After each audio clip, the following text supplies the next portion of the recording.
Sebelum kita mulai acara ini, saya selaku Kepala Sekolah SD 3 Sobangan yang nantinya sekaligus akan memandu diseminasi acara diseminasi pengaruh budaya positif di sekolah ini,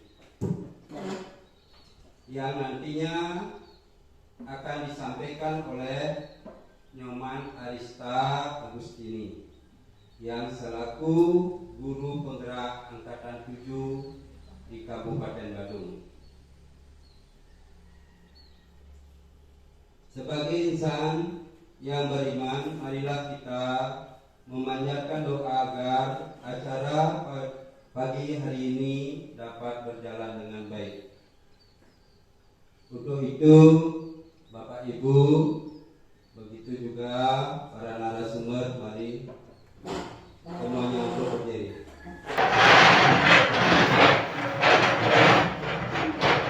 Marilah kita berdoa sesuai dengan agama dan kepercayaan masing-masing.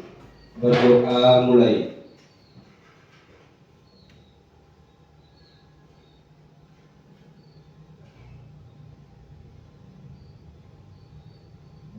Berdoa selesai. Bapak Ibu, kami silakan untuk kembali. Selanjutnya adalah penyampaian materi yang akan dipaparkan oleh Nyoman Arista Agustini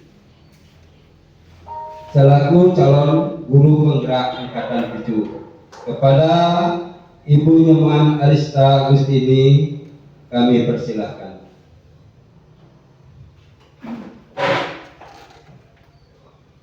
Terima kasih Bapak atas kesempatannya. Selamat pagi Bapak Ibu.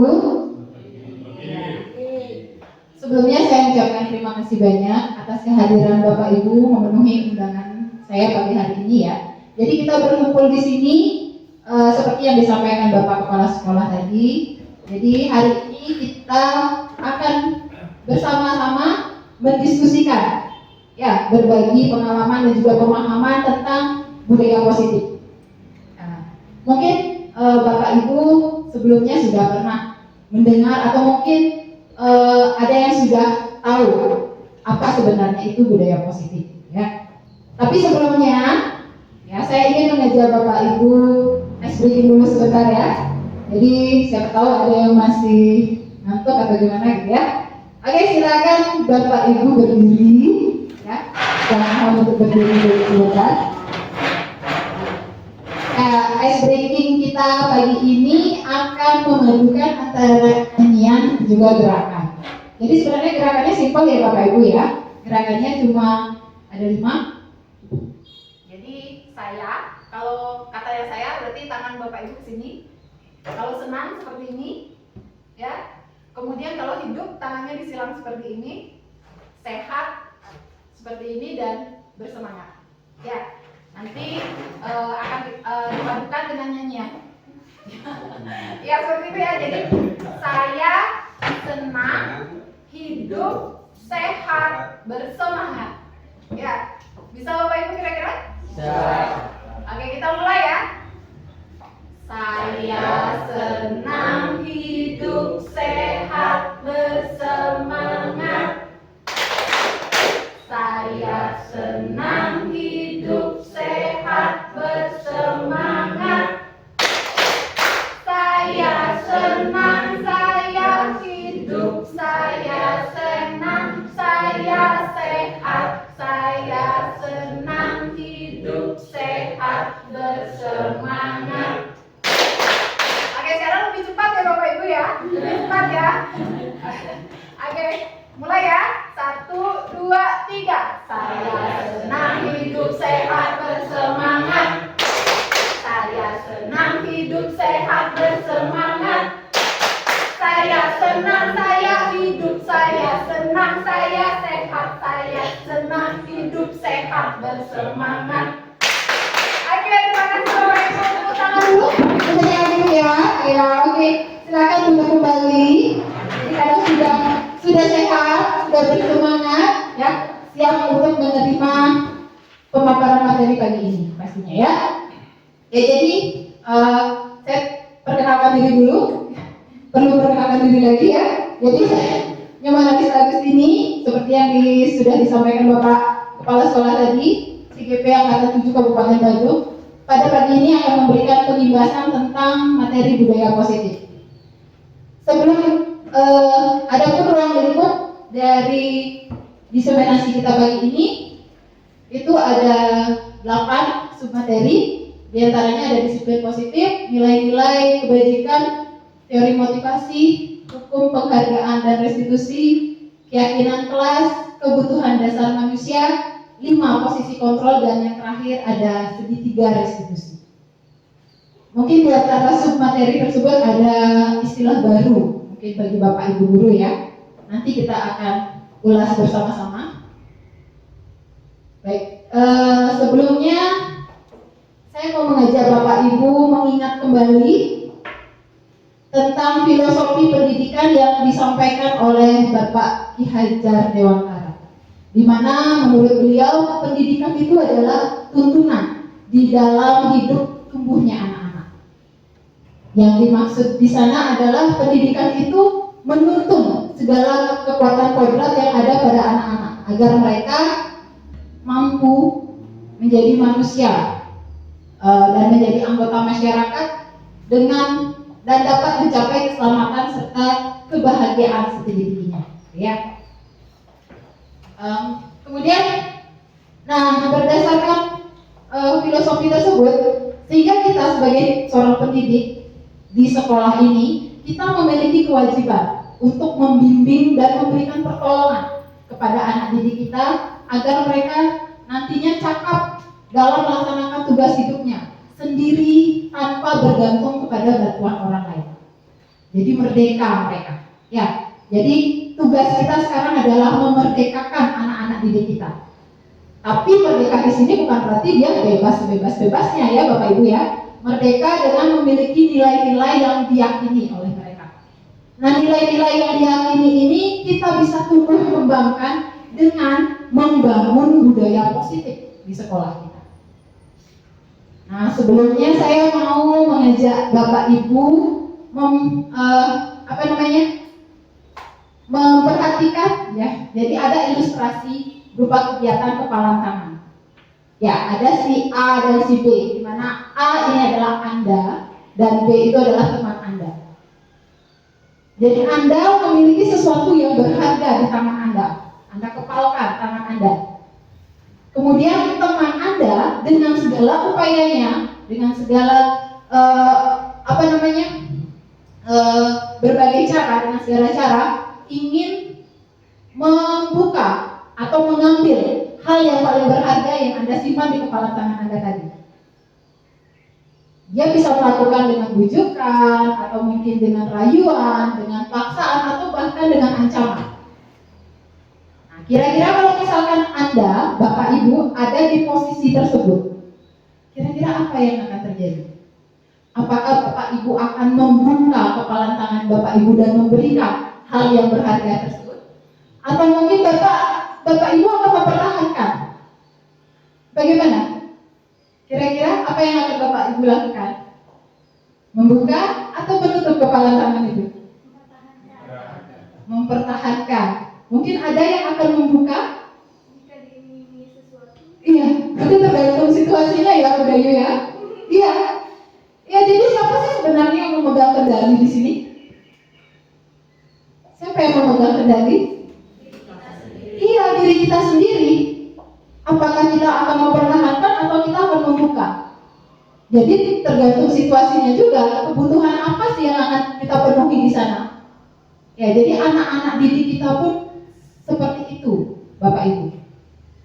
Jadi ketika kita mengajar di kelas, ya, berjumpa dengan anak didik kita seakan-akan mengontrol mereka. Ya tidak, Bapak Ibu? Iya. Iya. Ya, padahal sebenarnya yang bisa mengontrol diri kita sendiri itu adalah diri kita. Lalu bagaimana dengan anak-anak? Ya, jadi inilah namanya ilusi kontrol, ya Bapak Ibu. Apalagi kita mengajar di sekolah dasar yang anak-anaknya masih istilahnya masih belum mandiri gitu ya. Jadi mereka melihat kita sebagai seorang guru yang patut ditiru, yang dia merasa bahwa oh ini orang dewasa yang bisa mengontrol saya. Atau mungkin kita yang berpikir seperti itu. Saya guru, berarti saya berhak mengontrol anak didik saya. Ya, kemudian saya berhak memberikan paksaan, atau saya berhak memberikan iming-iming hadiah, atau mungkin dengan memberikan kritikan atau membuat mereka merasa bersalah, itu berarti menguatkan karakter mereka. Ya, mungkin itu yang sering kita lakukan Bapak Ibu ya. Jadi itu ilusi kontrol. Seakan-akan. Padahal kenyataannya anak didik kita mau mendengarkan kita karena dia memang mau kita kontrol. Ya, karena dia percaya sama kita. Karena dia merasa kita mampu memenuhi kebutuhannya dia.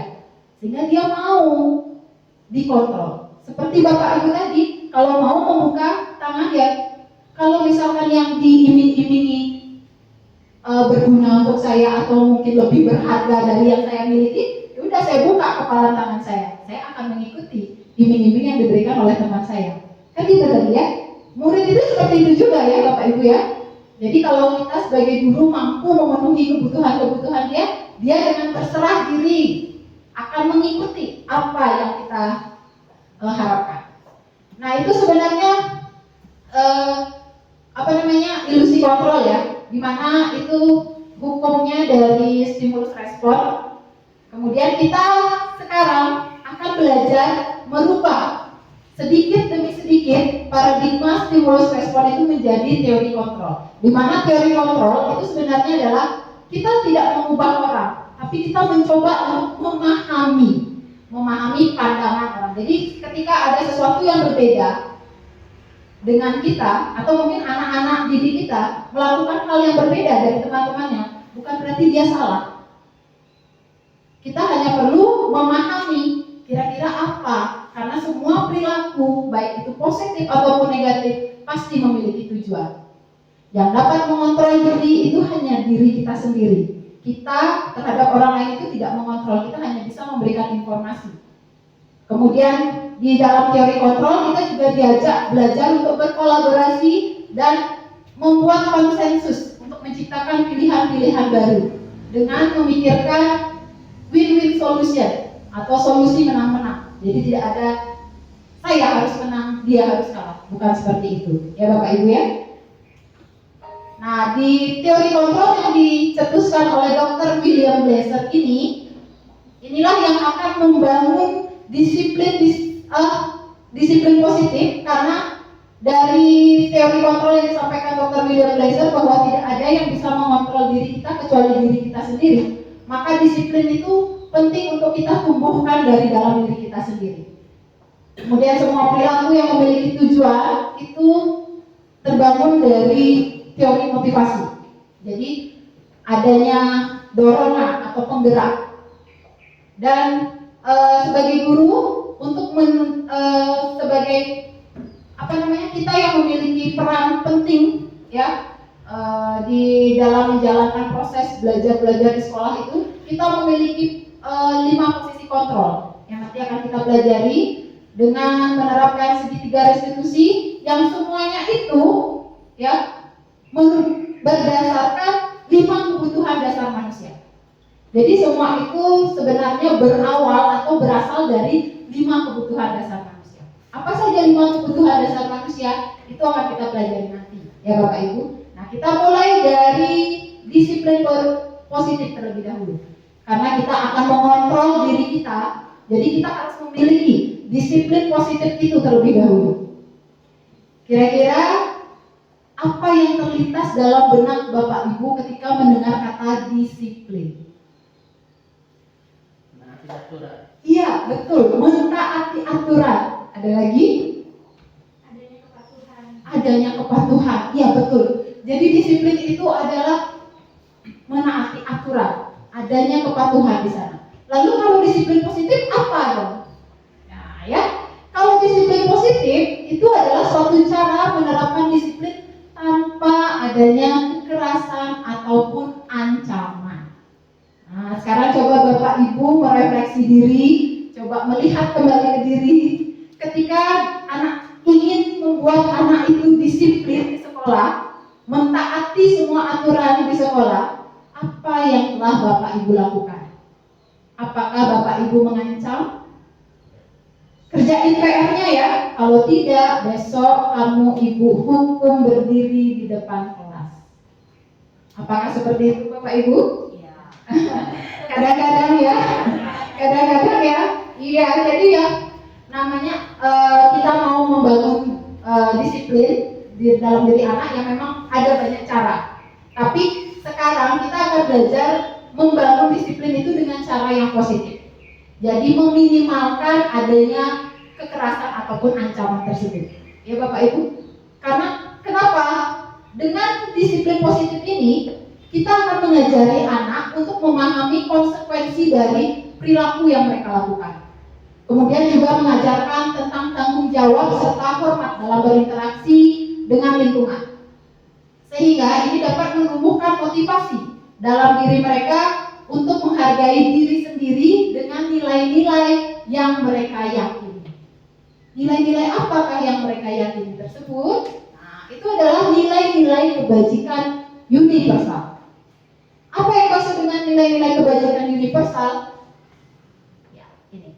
Nilai-nilai positif manusia yang merupakan tujuan mulia yang ingin dicapai oleh setiap individu. Jadi kita ingin menjadi orang yang memiliki nilai. Jadi kita harus menanamkan nilai-nilai tersebut dalam diri kita. Yang mana saja yang termasuk nilai-nilai kebajikan?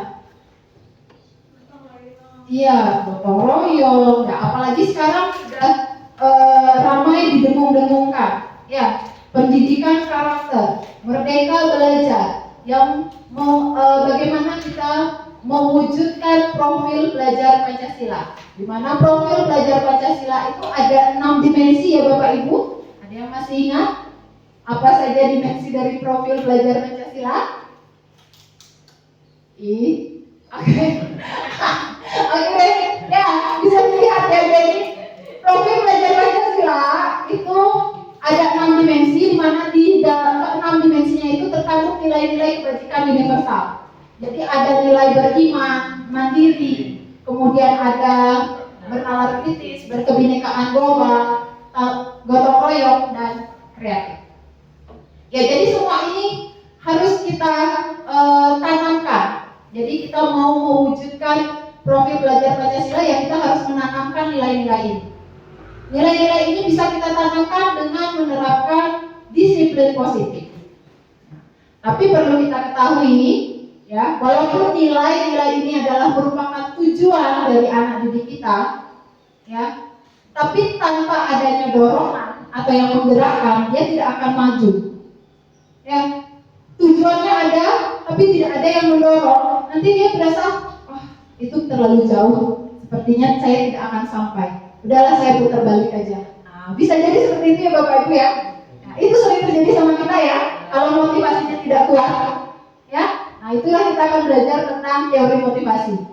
Sama seperti Bapak Ibu hadir di sini pagi ini, kira-kira apa yang memotivasi Bapak Ibu? Apakah karena di kemarin di chat ya, di WA sama Bapak Kepala Sekolah, besok mohon hadir gitu. Ya, apakah itu jadi motivasi Bapak Ibu? Saling membantu. Iya, saling membantu dan gotong royong. Berarti ada nilai gotong royong di sana. Ya, oke. Ada. Iya, ingin menambah pengetahuan. Jadi ingin menambah nilai diri dengan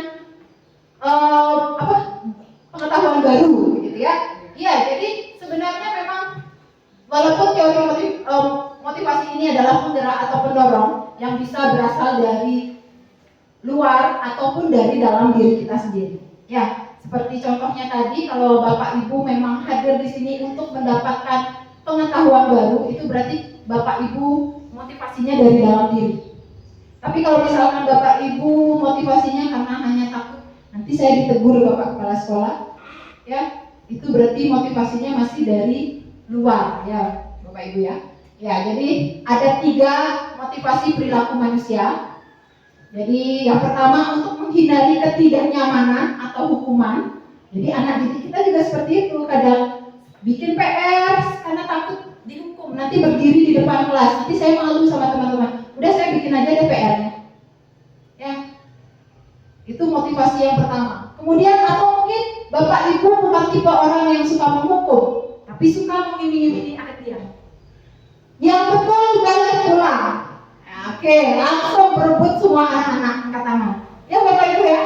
Itu berarti motivasinya yang dilakukan oleh anak didik kita itu adalah untuk mendapatkan imbalan atau penghargaan. Tapi, nah ini yang paling sulit sebenarnya.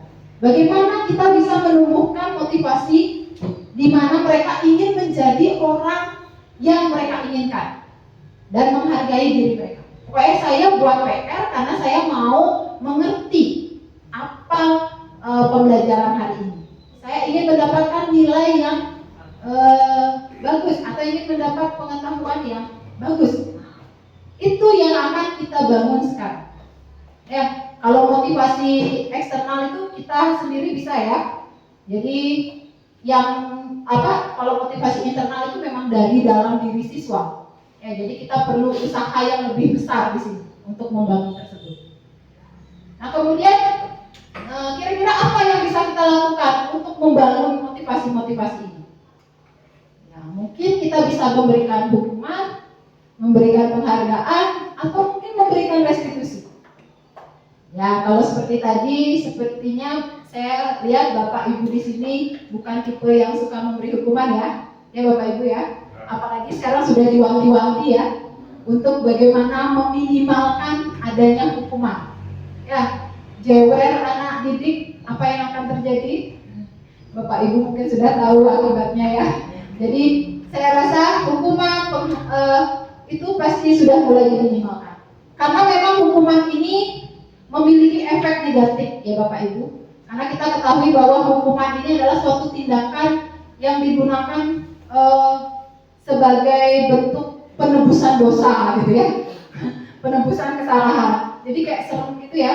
Nah, sekarang saya mau Bapak Ibu mencoba menelaah. Kira-kira apa sih perbedaan antara hukuman dan konsekuensi? Kalau dengar kata hukuman itu kan kayaknya konotasinya negatif ya. Serem deh ini, kayaknya takut deh. Tapi kalau konsekuensi kayaknya lebih bagus mendengar. Nah, sebenarnya apa perbedaan antara hukuman dan konsekuensi?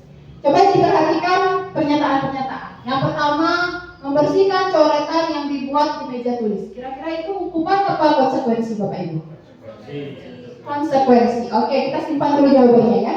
Kemudian yang kedua, lari mengelilingi lapangan basket 2 kali karena terlambat 10 menit untuk pelajaran PJOK. Hukuman atau konsekuensi? Hukuman. Oke, kita simpan dulu. Murid diminta untuk push up 15 kali karena tidak menggunakan masker ke sekolah. Hukuman. Berjemur di lapangan basket pukul 12 siang karena mengobrol dengan teman. Hukuman. Oke, kita lihat jawaban Bapak Ibu. Iya. Ternyata yang pertama benar ya Bapak Ibu ya. Iya, konsekuensi. Sedangkan yang kedua itu ternyata konsekuensi. Kenapa? Kok bisa yang nomor 2 itu bukan hukuman, kok malah konsekuensi ya? Ada yang bisa memberikan? Ya, silakan Bu Dayu, bisa pakai mic-nya. Baik, terima kasih atas waktunya. Jadi menurut saya, kenapa yang nomor 2 itu termasuk ke dalam konsekuensi? Karena di sana dalam pelajaran PJOK. Jadi ditekankan dalam pelajaran PJOK dan waktunya juga masih masuk akal. Jadi hukuman yang maksudnya apa ya? Tindakan yang diberikan oleh guru ini masih bisa masuk logika atau masuk akal gitu misalnya. Sedangkan itu dalam pelajaran PJOK untuk keliling lapangan dalam waktu 2 kali itu masih masuk akal. Makanya itu termasuk ke dalam konsekuensi. Itu menurut saya. Terima kasih. Baik, terima kasih Bu Dayu. Ya, jadi itulah hal yang mendasar yang membedakan antara hukuman dengan konsekuensi. Ya Bapak Ibu ya, apa yang disampaikan oleh Ibu Dayu tadi. Jadi kalau hukuman itu sifatnya spontan dan terkesan memaksa. Contohnya yang nomor 3 ini. push up karena tidak pakai masker. Apa hubungannya Bapak Ibu? Ya. Tapi kalau misalnya pelajaran PJOK dengan lari keliling lapangan masih masuk akal ya. Ya. Karena di sana memang PJOK memang melatih fisik, olahraga ya. Jadi keliling lapangan masih oke-oke aja. Ya, itu konsekuensi. Itu bedanya hukuman dengan konsekuensi. Jadi di dalam konsekuensi itu sudah ada namanya kesepakatan. Jadi kita sudah terencana di sana. Sudah tahu, oh berarti kalau saya melakukan kesalahan ini, berarti ini akibatnya. Nah, itu konsekuensi. Tapi kalau hukuman, ya udah asal aja. Kamu pakai sepatu tidak sesuai warna, lepas sepatunya, telanjang kaki. Nah, itu sudah tidak, itu sudah bukan konsekuensi. Ya, Bapak Ibu, itu sudah termasuk hukuman. Apalagi sudah menyakiti fisik. Ya, iya. Jadi ini perbedaan antara hukuman dan konsekuensi. Jadi kalau hukuman itu ada paksaan di sana, sedangkan kalau pada konsekuensi itu ada stimulus respon.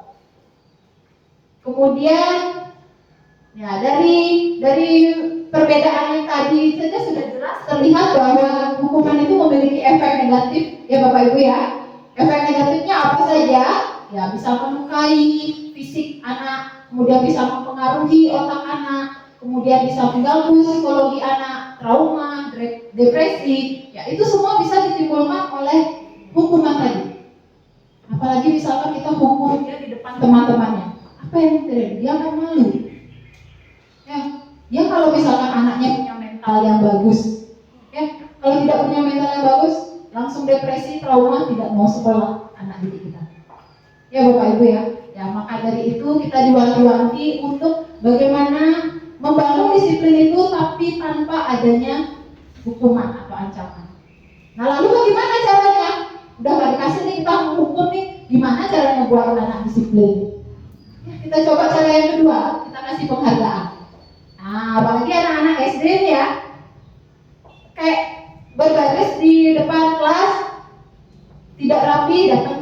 Kalau barisannya rapi, ibu kasih masuk paling pertama. Wih senang mereka. Ya nggak Bapak Ibu? Senang pasti. Tapi apakah itu efektif untuk dilakukan secara terus-menerus? Nah itu pertanyaannya sekarang. Memang di awal mungkin terlihat efektif karena anak jadi bersemangat, ya. Jadi anak-anak ternyata penghargaan itu, kalau tadi hukuman kita berikan kepada yang melakukan kesalahan, ya. Kalau penghargaan itu biasanya kita berikan kepada yang melakukan kebaikan atau memiliki prestasi. Nah dari hal tersebut timbul efek. Jadi ini kayak tidak adil ya nggak sih Bapak Ibu?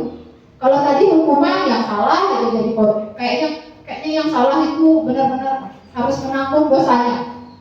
Sedangkan kalau penghargaan, kalau sudah berprestasi dia aja selalu yang ditunjuk. Ya, kesannya seperti itu ya. Nah maka dari itu dia juga menimbulkan efek negatif ternyata Bapak Ibu. Ya jadi dari pengaruh jangka pendek dan jangka panjangnya itu banyak negatifnya ternyata. Ya kalau jangka pendek masih tergolong efektif. Ya misalkan Bapak Ibu ini hadiah coklat gitu. Ya sekali dua kali mungkin dia. Tapi kalau terus-terusan tekor juga Bapak Ibu siapkan coklat di kelas ya. Anak juga batuk. Iya, anak juga batuk ya Bapak Ibu ya. Ya betul sekali untuk jangka panjangnya tidak bagus ternyata penghargaan ini. Kemudian apa lagi efek negatifnya? Ya penghargaan jadi tidak efektif. Jadi anak-anak itu kesannya melakukan sesuatu itu hanya untuk mendapatkan penghargaan. Ya udahlah biar ibu gurunya senang aja deh. Kalau di dalam dunia kerja ada istilah ABS itu, ya Bapak ya. Iya, asal Bapak senang saya lakukan apapun ya. Ya jadi itu efek penghargaan Bapak Ibu. Jadi penghargaan menjadi tidak efektif. Jadi kita seperti tidak melakukan sesuatu itu hanya ingin dapat imbalan. Jadi tidak tulus kelihatan. Kemudian apa lagi efek negatifnya? Ternyata penghargaan itu bisa merusak hubungan Bapak Ibu. Ya. Ketika Bapak Ibu memberikan penghargaan atau pujian kepada siswa yang mungkin prestasinya bagus, nah ternyata itu memberikan rasa iri kepada teman-temannya yang tidak Bapak Ibu puji. joget. Nah, ya pasti muncul seperti itu ya. Ya. Nah, jadi itu bisa merusak hubungan. Maka dari itu penghargaan ini juga sedikit demi sedikit kita kurangi. Ya Bapak Ibu. Lalu apa? Hukuman nggak boleh, penghargaan nggak boleh. Mari kita coba dengan restitusi. Ya. Mungkin ini hal yang baru ya Bapak Ibu. Jujur ya, semenjak saya restitusi ini adalah hal baru yang saya pelajari di program guru penggerak ini.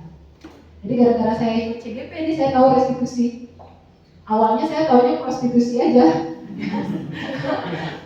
Nggak nyambung ya Bapak Ibu ya. Ya jadi restitusi. Apa itu restitusi? Nah, restitusi ini ternyata adalah sebuah proses menciptakan kondisi bagi murid untuk memperbaiki kesalahan. Ya, jadi bukan sebagai penebus dosa, bukan. Dia memperbaiki kesalahan sehingga mereka bisa kembali ke kelompok mereka dengan karakter yang lebih kuat. Nah, jadi kita tidak, ketika anak didik kita melakukan kesalahan, kita tidak langsung menyebutkan bahwa dia itu gagal, tapi dia akan kembali membangun karakternya dengan memperbaiki kesalahan-kesalahan yang mereka buat. Nah, itulah tujuannya restitusi. Nah, kemudian apa yang membedakan restitusi dengan program disiplin lainnya seperti hukuman tadi ya? Ya, jadi nah ini seperti yang saya sampaikan, jadi kalau restitusi itu bukan menebus kesalahan, tapi mengajak siswa untuk belajar dari kesalahan. Kemudian restitusi itu memperbaiki hubungan, bukan merusak hubungan ya Bapak Ibu ya. Kemudian restitusi juga memberikan sebuah tawaran, bukan paksaan. Jadi kita berkolaborasi, membuat konsensus, itu kita kolaborasi aktif di sana, kita berdialog dengan anak-anak, sehingga yang muncul itu adalah solusi terbaik, sehingga kita bisa menuntun mereka untuk melihat ke dalam diri mereka. Sebenarnya nilai apa yang ingin saya tuju, keyakinan apa yang saya miliki, gitu ya. Sehingga restitusi ini fokus pada pengembangan karakter, ya, bukan pada tindakannya yang salah. Jadi kita tidak melihat kesalahan, tapi kita lihat proses pelajaran apa yang dia dapat dari kesalahan yang dia buat. Sehingga nantinya restitusi ini dapat menemukan solusi terbaik. Win-win solution, ya Bapak Ibu ya. Perbedaan di antara hukuman, konsesi dan restitusi, gitu ya Bapak Ibu ya. Di mana hukuman itu biasanya diberikan sepihak. Jadi anak-anak yang mendapatkan hukuman itu merasa menjadi korban. Ya, sedangkan pada konsekuensi itu sebenarnya sudah terencana dan sudah disepakati bersama. Makanya anak-anak seperti siap ya. Oke, saya terlambat nih ke lapangan, berarti saya harus lari di keliling lapangan. Itu mereka sudah mempersiapkan diri karena itu memang sudah disepakati. Tapi kalau restitusi, dia memang terencana, tapi dia bisa menjadi sebuah tawaran-tawaran. Jadi tidak harus ketika dia terlambat tidak harus dia lari keliling lapangan. Dia bisa mencari apa yang kira-kira saya butuhkan untuk memperbaiki kesalahan saya itu. Jadi tidak sedikit berbeda dengan konsekuensi ya Bapak Ibu ya. Nah oke. Selanjutnya di dalam membangun atau melaksanakan sebuah restitusi, sebelumnya kita harus membuat sebuah keyakinan kelas Bapak Ibu. Keyakinan kelas. Mengapa kok buat keyakinan kelas ya? Padahal sudah ada peraturan kelas. Ya, sudah ada peraturan. Kenapa kita harus membuat keyakinan lagi? Sama halnya seperti pandemi COVID kemarin ya Bapak Ibu ya, ada aturan 3M. Menggunakan masker, mencuci tangan, dan menjaga jarak. Ya, itu aturan ya Bapak Ibu ya. Nah sekarang coba Bapak Ibu guru tanya dalam diri Bapak Ibu. Seandainya Bapak Ibu tidak memiliki keyakinan bahwa virus corona itu memang ada, apakah Bapak Ibu mau menggunakan masker? Ya. Palingan juga pas ada razia nih, pakai masker deh. Nanti udah hilang tugasnya, udah buka masker. Ya itu karena Bapak Ibu tidak yakin, tidak memiliki keyakinan dalam diri Bapak Ibu. Sebenarnya apa sih tujuannya saya pakai masker? Padahal kalau misalkan Bapak Ibu meyakini bahwa di sana ada nilai keselamatan dan kesehatan bagi Bapak Ibu, mau ada razia, mau tidak ada razia, Bapak Ibu akan menggunakan masker itu. Ya, selama pandemi COVID kemarin. Ya Bapak Ibu ya. Nah, anak-anak juga seperti itu. Jadi ketika kita punya peraturan kelas, kita harus punya juga keyakinan kelas untuk mereka, agar mereka mau mengikuti atau mematuhi aturan-aturan yang sudah kita buat. Nah, maka dari itu penting untuk kita membuat keyakinan kelas, karena keyakinan kelas itu akan mendukung motivasi intrinsik. Jadi anak-anak didik kita itu akan kembali menggali keyakinan-keyakinan dalam diri mereka, sehingga mereka akan mampu menggerakkan seseorang untuk mengikuti serangkaian peraturan tadi. Ya, nah, karena bisa digambarkan, ya, jadi digambarkan dalam lingkaran peraturan kelas itu sebenarnya dia bagian terkecil. Ya, dari peraturan kelas itu kita membentuk sebuah keyakinan kelas. Jadi kalau sekarang kita sudah punya keyakinan, maka lingkungan positif itu akan kita tumbuhkan. Kita bisa menumbuhkan lingkungan positif. Lingkungan positif ini akan menciptakan adanya budaya positif. Nah, inilah yang akan kita bangun di sekolah tercinta kita ini ya. Nah, lalu bagaimana kita membangun budaya positif ini? Nah, mungkin Bapak Ibu pernah mengalami atau mengamati kejadian seperti gambar di depan, ya. Mungkin yang waktu SMA-nya agak badung-badung gitu ya, ya, sering manjat tembok atau mungkin sering malak teman. Atau ini nih yang paling umum nih, ketika Bapak Ibu guru menjelaskan di depan pelajarannya matematika, tapi ternyata di bangku ngerjainnya gambar gitu misalnya ya. Anak didik kita banyak yang seperti itu ya Bapak Ibu ya. Banyak. Kira-kira apa sih yang menyebabkan mereka seperti itu?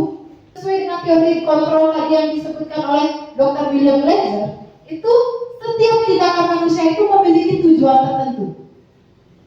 Ya, jadi baik itu perilaku positif ataupun negatif, ternyata di sana ada sebuah alasan mereka melakukan. Sebetulnya saat itu mereka sedang ingin memenuhi satu atau lebih dari kebutuhan mereka. Jadi ketika pelajaran matematika, dia merasa saya tidak suka pelajaran matematika, saya sukanya pelajaran menggambar. Maka dari itu dia mencoba memenuhi kebutuhannya dengan menggambar ketika gurunya menjelaskan matematika. Ya, tapi apa yang kita lakukan? Kita pasti marah. Kamu nih gambar aja, ini lagi pelajaran matematika, gitu ya. Pasti seperti itu ya, alaminya ya Bapak Ibu ya. Nah, itulah kita akan pelajari sekarang tentang 5 kebutuhan dasar manusia. Jadi apalagi kalau misalkan kita ingin anak didik kita mengikuti apa yang kita mau, itu sebenarnya bisa kita lakukan dengan cara memahami sebenarnya kebutuhan apa sih yang mereka inginkan.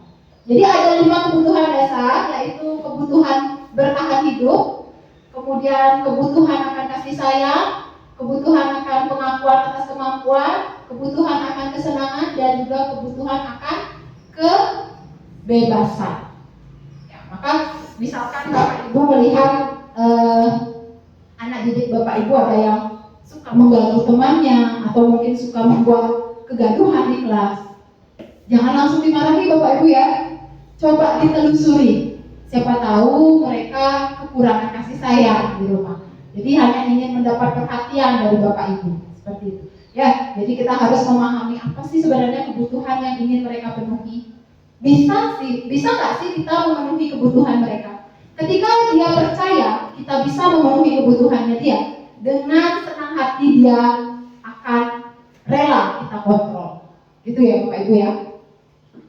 Nah kemudian bagaimana cara kita mengontrol anak-anak itu kalau kita sudah memahami kebutuhan-kebutuhannya dia? Nah di sini kita akan pelajari 5 posisi kontrol. Karena posisi kontrol itu ada 5 ya Bapak Ibu ya. Ada penghukum, ada pembuat rasa bersalah, kemudian ada teman, kemudian ada pemantau, ada manajer. Itu ada 5. Kira-kira yang mana yang sering Bapak Ibu tempati, Pemantau. pemantau, teman. Oke. Penghukum ada nggak? Nggak boleh. Oh, kan nggak boleh ya. Tadi kan sudah nggak boleh nih. Penghukum dan pembuat rasa bersalah nih agak mirip-mirip ya Bapak Ibu ya. Nah, biasanya kita mendekati anak-anak itu biasanya dengan mulai dari posisi teman ini. Ya, setelah kita dekat dengan anak-anak, dia menganggap kita teman gitu ya. Nah, dari situ kita baru mulai masuk menelusuri apa sih sebenarnya, gimana sih karakter anak ini, gitu ya. Nah, jadi bisa juga sebagai pemantau. Nah, kita pantau dia nih. Terus kalau dia melakukan kesalahan lagi, kamu sudah terlambat 3 kali. Atau kamu sudah tidak hadir ke sekolah 3 kali. Untuk naik kelas itu ada syarat. Kamu harus kehadirannya harus 75%. Jadi kalau kamu tiap hari setiap minggu ini tidak hadir 3 kali, berarti kamu tidak naik kelas. Nah, jadi itu udah tipe pemantau dah itu. Jadi mengingatkan mereka dengan aturan-aturan. Ya. Tapi kalau posisi manajer ini berbeda. Kalau manajer ini kita mengajak mereka berdialog, berkolaborasi. Jadi kita tidak langsung menyebutkan bahwa ini kesalahanmu. Kita mengajak mereka. Kira-kira kalau kamu melakukan hal seperti ini, itu sudah sesuai dengan keyakinan kamu atau tidak? Nah, itu posisi manajer di sana. Ya. Nah, biasanya posisi manajer inilah posisi yang paling ideal yang bisa kita gunakan untuk menuntun dan menumbuhkan budaya positif. Nah, terus apa saja sih bedanya kelima posisi kontrol ini?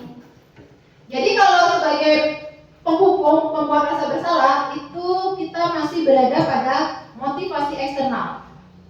Kemudian identitas yang kita timbulkan terhadap anak itu masih identitas gagal. Perilaku yang dikontrol itu perilaku negatif. Ya, jadi bagaimana? Ciri-cirinya seperti apa?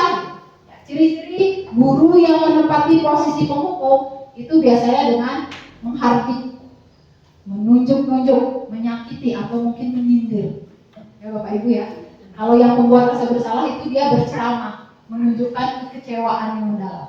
Kalau kita biasanya ungkapkan dalam bentuk kalimat, menghukum nih, kalau kamu tidak melakukan, saya akan hukum. Saya akan minta kamu berdiri di halaman. Nah itu sudah tipe penghukum lah Bu. Kalau sudah marah-marah bentak-bentak gitu ya Bu ya.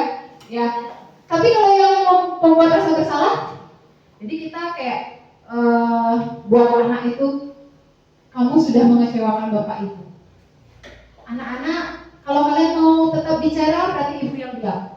Dengan pasang muka masam di depan ya. Terus kalian gak kasihan sama ibu? Ibu sudah ngomong sampai berbusa di depan, kalian tidak memperhatikan. Nah itu tuh tipe membuat rasa bersalah dari itu Bu. Ya. Jadi anak-anak itu merasa gagal. Jadi identitas yang dibangun di sana identitas gagal. Saya gagal nih. Saya bikin ibunya sedih. Saya bikin ibunya marah. Nah itu gagal. Maka dari itu kita bergeser nih. Kita tinggalkan posisi-posisi tersebut, kita mulai ke posisi teman dan pemantau. Di sana motivasinya masih motivasi eksternal, tapi identitas yang kita bangun sudah mulai berubah. Yang tadinya identitas gagal, sekarang kita mulai membentuk identitas sukses dalam diri anak. Lalu apa contohnya tipe posisi teman dan pemantau? Ya seperti yang saya sampaikan tadi ya, kalau teman itu jadi kita pasti akan bersikap lebih ramah terhadap anak gitu ya. Kemudian mendekati anak itu dengan ini, udah nggak apa-apa besok jangan gitu lagi ya. Nah, kayak gitu ya, jadi kayak teman, jadi dia merasa oh ibunya nggak marah kok sama saya, ibunya baik. Tapi ternyata ini tidak efektif kalau dilakukan berulang-ulang, karena jadinya efek negatifnya itu menimbulkan ketergantungan. Jadi kalau misalkan dia bertemu dengan bapak ibu guru yang dia rasa bukan temannya dia tidak akan mendengarkan. Ya. Kemudian kalau pemantau ya seperti tadi, jadi mengingat mengingatkan dengan aturan-aturan. Jadi dia akan merasa selalu diawasi.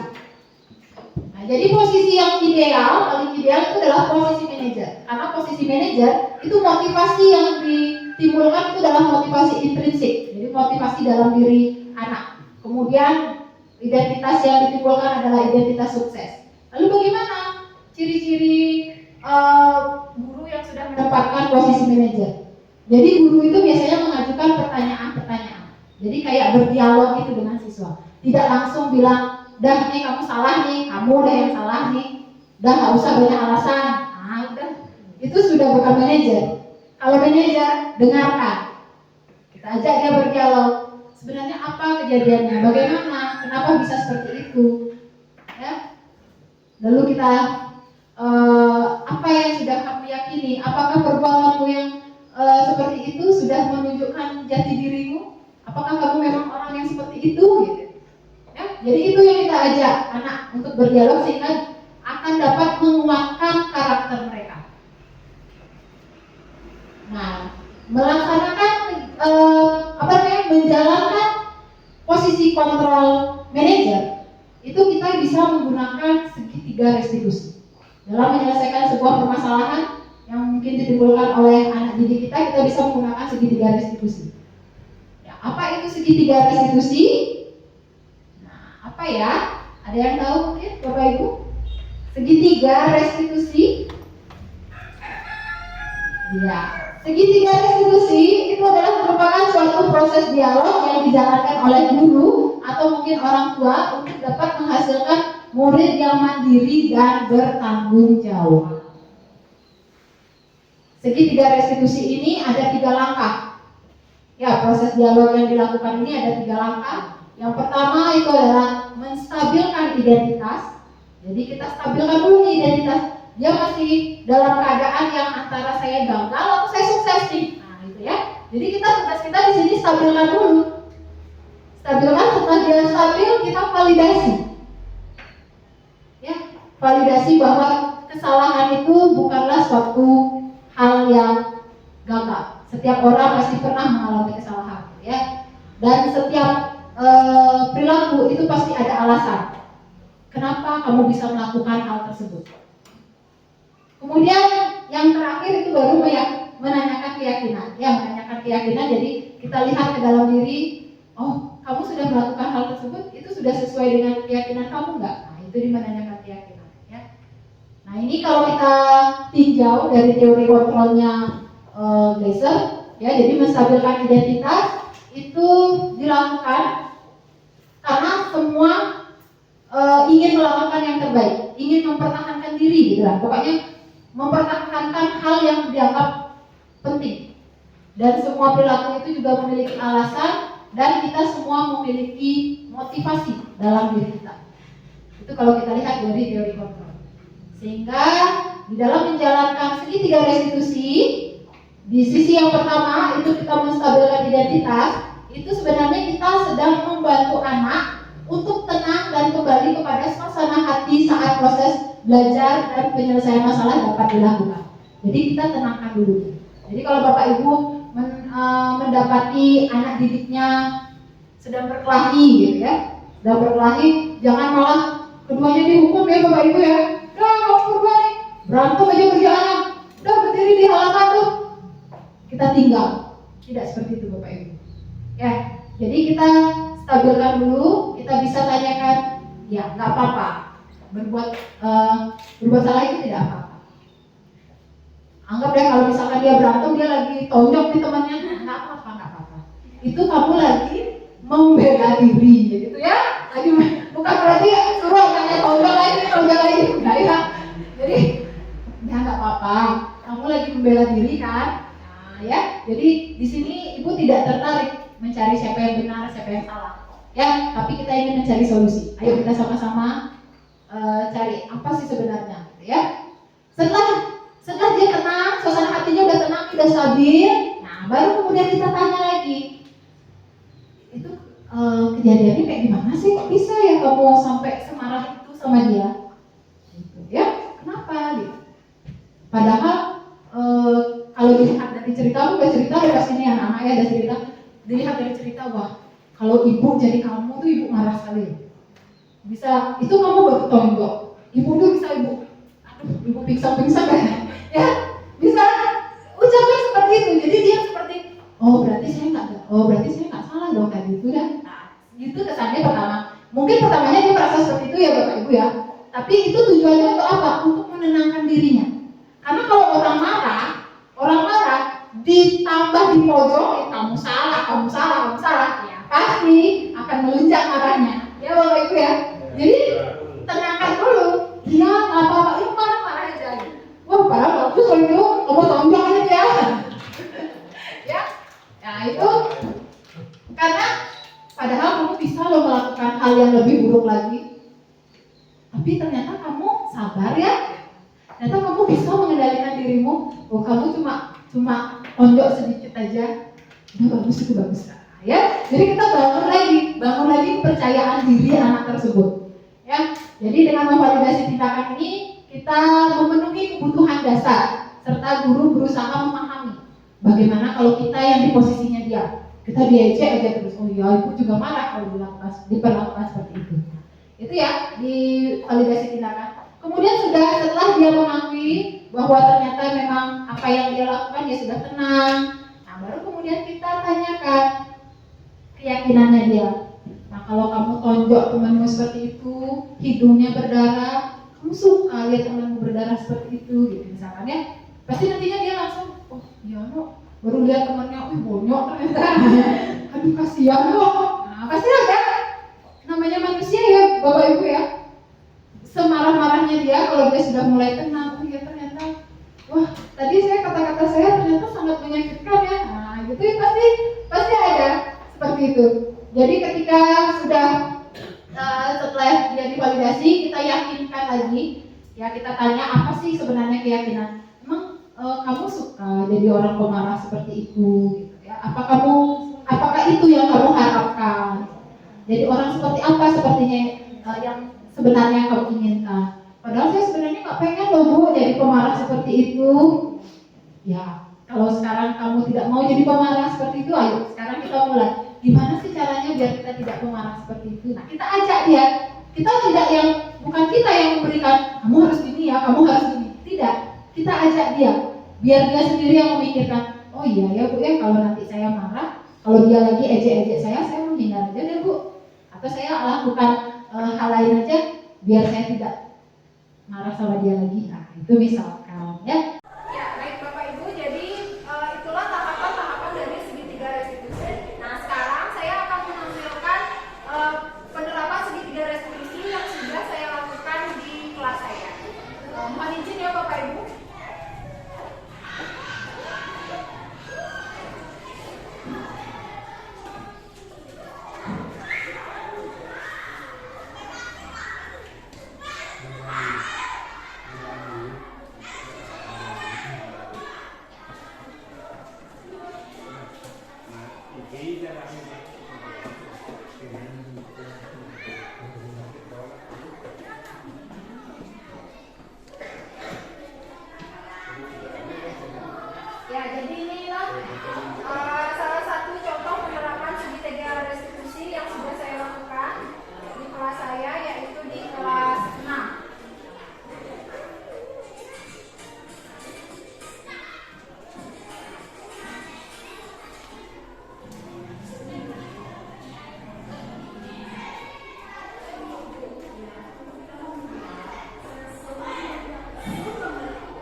miliki, kemudian langkah apa yang akan dia lakukan untuk memperbaiki kesalahan tersebut.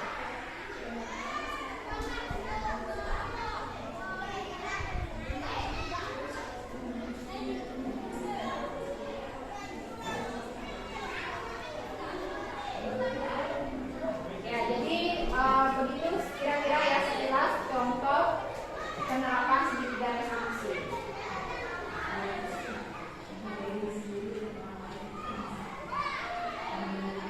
Kemudian selain menerapkan segitiga restitusi, di kelas juga saya sudah membentuk sebuah keyakinan kelas bersama dengan anak-anak kelas 6.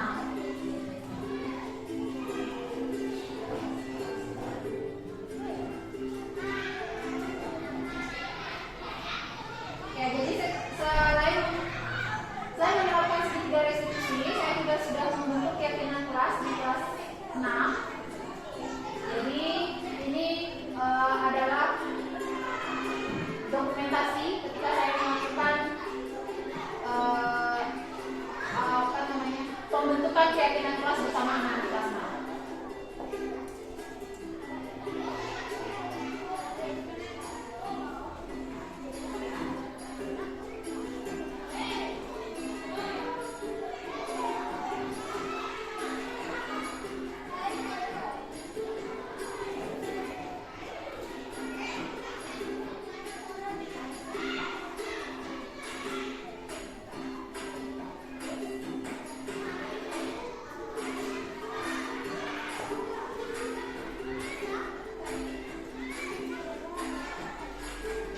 Setelah disepakati, mereka bersama-sama menandatangani keyakinan kelas tersebut.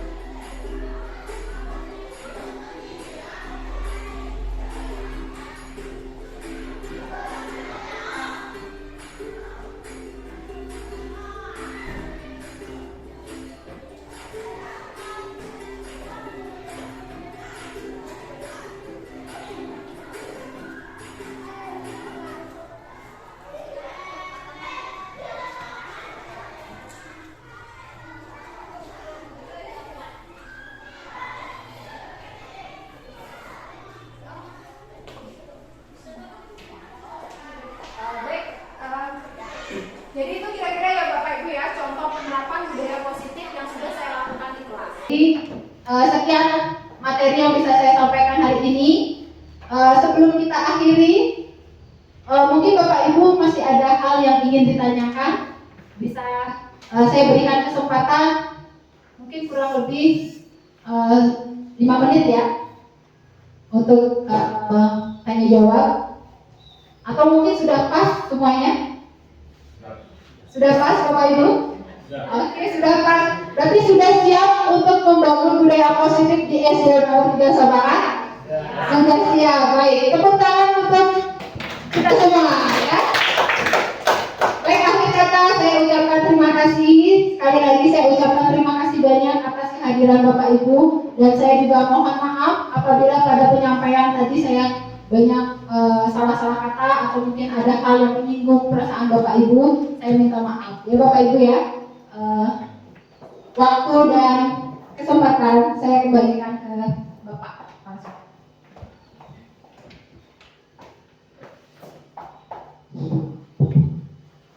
Baiklah, terima kasih semua paparan yang disampaikan oleh Ibu Nyoman Arista Agustini, yaitu mengenai pembiasan, pengimbasan pengaruh budaya positif di sekolah kita. Tentunya apa yang telah disampaikan tadi, semoga dalam kita proses mengajar itu tadi banyak hal-hal yang positif atau trik-trik supaya bisa dilakukan, supaya dalam mengajar tidak itu saja ya. Dan perlu saya minta sama Ibu untuk memberi juga print out-nya atau hard copy-nya, supaya pembelajaran atau pembiasan ini, pengimbasan ini tidak sekarang saja dan bisa dilakukan seterusnya dalam meningkatkan pembelajaran di sekolah SD 3 Sobangan. Dari rekan-rekan atau Bapak Guru mungkin tidak ada pertanyaan. Hari ini acara diseminasi pengaruh budaya positif Bapak akan tutup dan Bapak akhiri dengan Brahma Santi. Om Santi Santi Santi Om.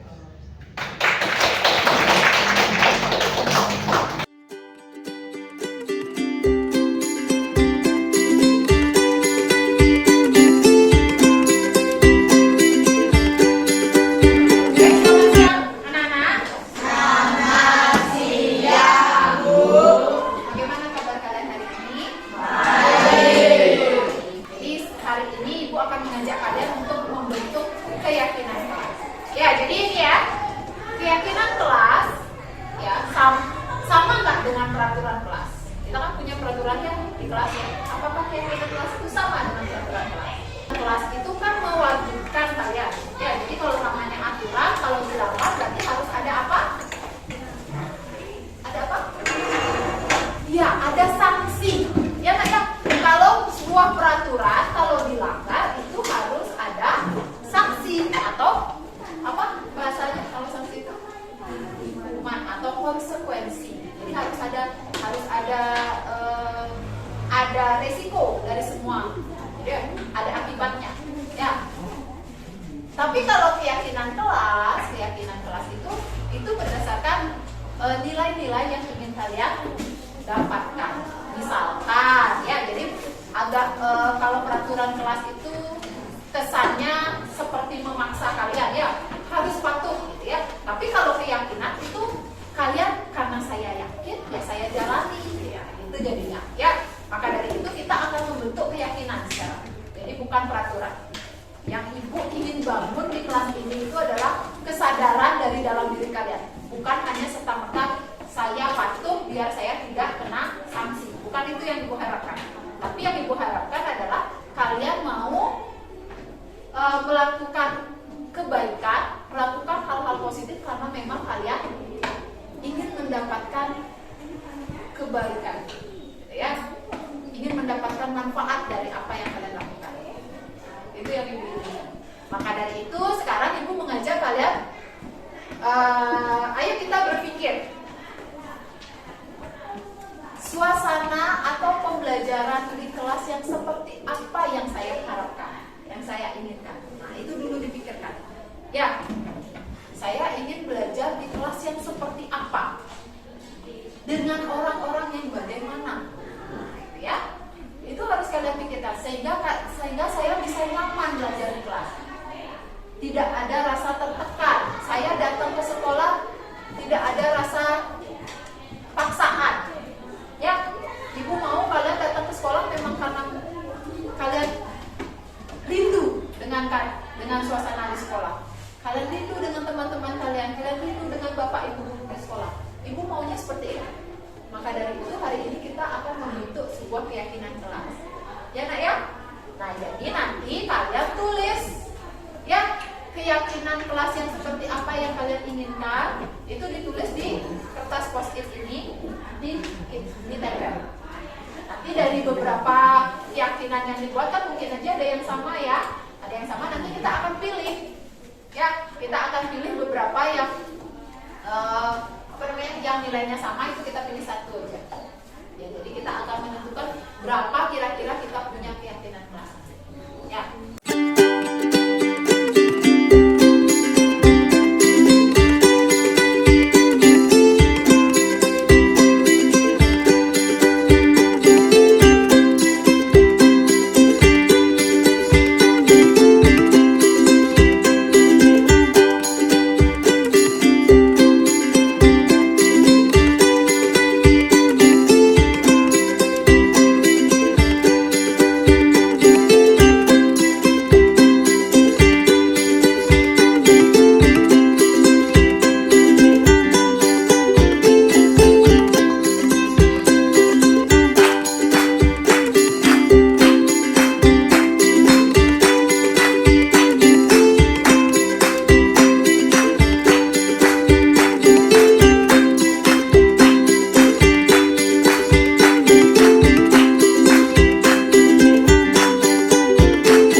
kelas yang nyaman.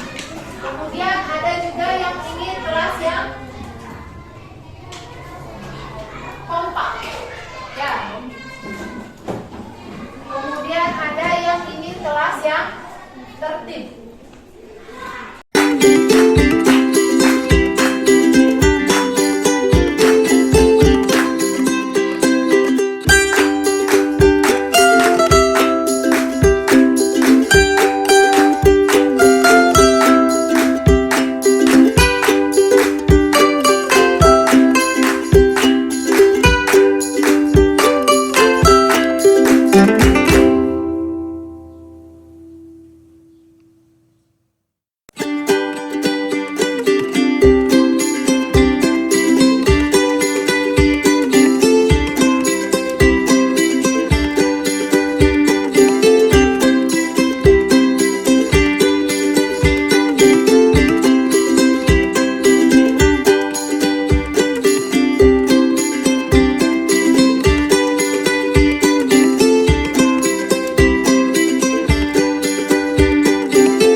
Setelah kita sudah, nanti kalian akan tanda tangan di bawahnya. Jadi karena kalian yang membuat, ya nak ya. Oke, sekarang.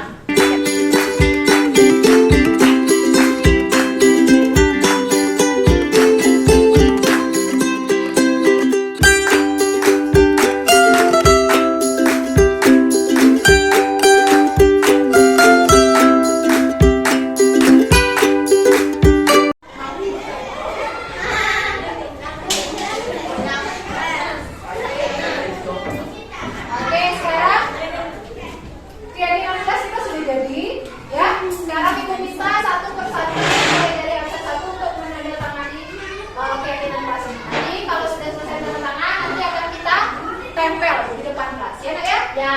Nah, ini yang tanda tangan pertama itu. Silakan absen 1.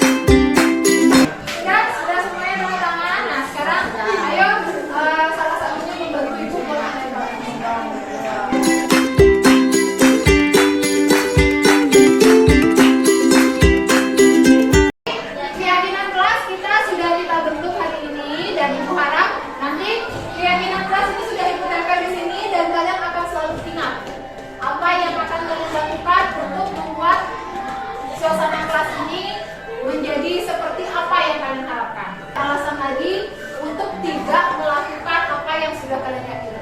Ya, Ibu harap semuanya ingat dengan apa yang kalian sudah yakini. Bisa dipahami ya? Bisa. Mau melaksanakan semua keyakinan tersebut? Mau.